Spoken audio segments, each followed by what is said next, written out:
What's going on, everybody, and welcome to the Other Side of the Firewall podcast, where we talk about the latest and greatest in cybersecurity news, as well as we highlight those movers and shakers and glass ceiling breakers, those people of color who've made it to the other side of the proverbial firewall. My name is Ryan Williams, and as always, I'm joined by Shannon.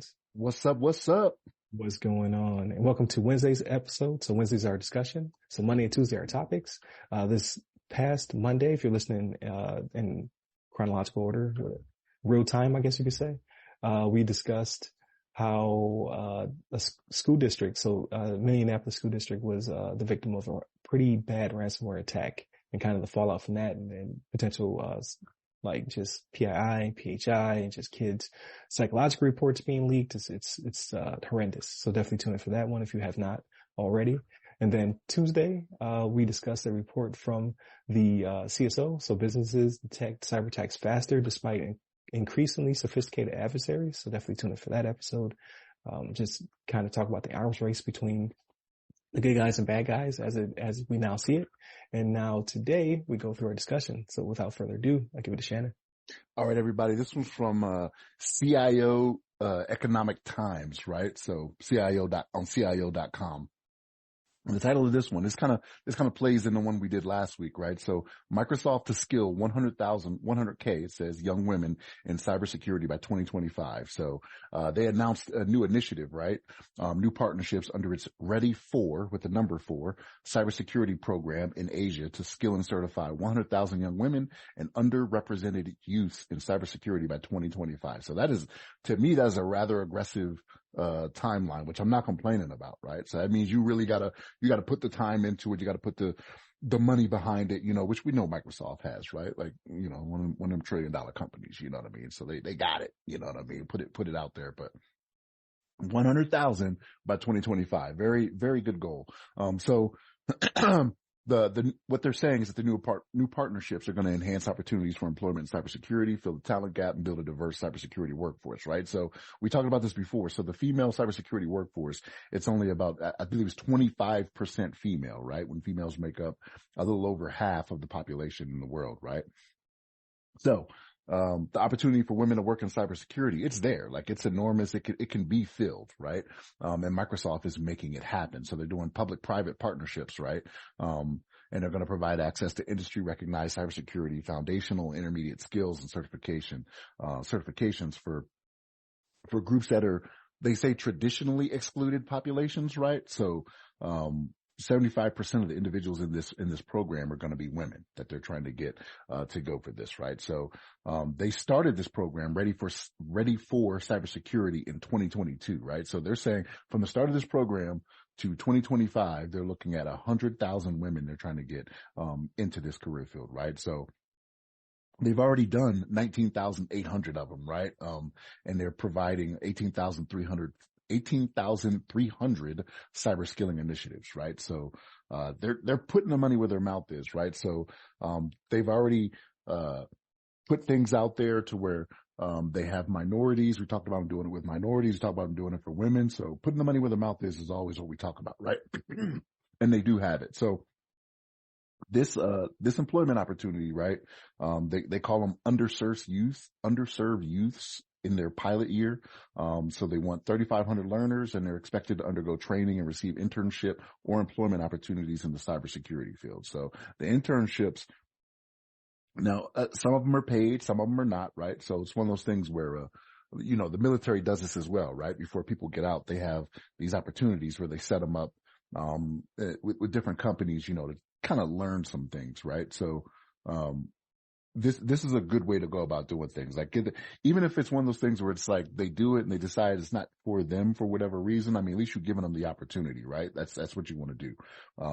Cause sometimes you don't know until you know, right? You're like, yes, this is what I think I want to do. I want to go from being, like you said before, a lawyer, you know what I mean, to doing cybersecurity. And then they get into it and it's like, that may not be for me, but Microsoft is giving them the opportunity, right? When it comes to women. So, like we talked about last week, there are some other extenuating circumstances that can keep this from happening, but it doesn't mean we shouldn't give them the opportunity to do so. You know what I mean? And this is what they're doing. So what's your thoughts on this, Ryan? Yeah, I completely agree. And it's good to see that Microsoft's targeting different sectors, different regions, to bring in more people. Cause in the article it says like the projection just keeps going up and up and up. Now it's 3.5 million, vacancies by 2025.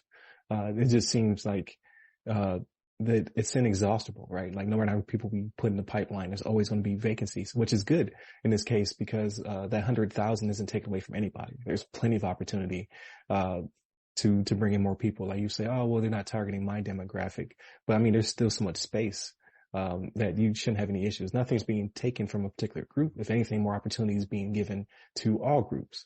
And then targeting the areas, like you said, like women only make up 25% of cybersecurity, but they make up 50% of the population. So there's an enormous amount of growth that could take place there. And then we always talk about how people of color only make up, 9%. So like there's a huge amount of, opportunity to bring in more people, of color as well. So it's good to see Microsoft putting that money. I think I even know they had this department, but it makes sense for, like you said, a $1 trillion company, but it's like the director of, philanthropy or something like that for Microsoft. So like they have an entire, like directorate or wing that's just about these type of initiatives, which is crazy to me. It shouldn't surprise you though, because you know the Gateses, like they give a lot of money away. Right. Know? Which is true. Yeah. Which is true. So it's good to see, them taking this initiative and trying to bring in 100,000. And like you said, when it comes to like, perhaps like some of these people are coming through, grade school, high school, college to get to these opportunities, and others may be crossing over from a different, career field. Because like you said, we've talked to, like, there are people who are lawyers and doctors, and now, unfortunately because of the pandemic and just those, the pressures and things of that nature, people being worn out, you're seeing lots of nurses now starting to kind of leave that career, nurses and doctors. And, during the pandemic, it was like flight attendant, or is it flight attendants? Is that the proper terminology? I always forget. That's the proper one now. Yeah. You don't want to say this. Yeah. Right. So like flight attendants, like people who couldn't do their job anymore, because things were grounded, jumped ship and started to come over to IT and cyber. So you're getting, not only diversity of culture, you're getting diversity of thought, and now you're getting diversity of, skills. Cause it's amazing to see how a lot of these things marry up, especially like when you talk about law, like law and cybersecurity go hand in hand when it comes to, GRC, right? Governance, risk and, compliance. Like those people do well on that side of the fence. So, it's just good to see that these initiatives taking place. So hopefully, this won't be something we talk about, every week per se, like Microsoft specifically, right? Can't keep hyping on Microsoft. Hopefully we'll talk about Apple and Google and, the other other companies also taking similar approaches to bring in more people, into cybersecurity, like they have done in the past with, kind of putting more money into the pipeline for STEM and HBCUs and things of that nature. So, it's just good to see these initiatives kick off, and then hopefully in the near future.